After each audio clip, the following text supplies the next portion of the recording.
فرماتے ہیں واتقوا، اور تم بچتے رہو، ڈرتے رہو، یوماً، اس دن سے، ترجعون، کہ تم لوٹائے جاؤ گے، فیہ، اس دن میں،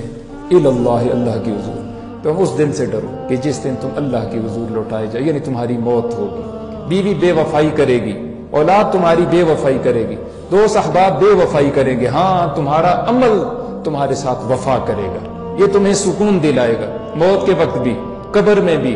عذاب جہاں سے آئے گا یہ عذاب سے تمہارا دفاع کرے گا، تمہارے ساتھ ہو، یہ وفا کرے گا، باقی سب بے وفا ہیں، اور گناہ تمہارے لیے تاریکیاں اور عذابات لائے گا۔ ثم توفی، پھر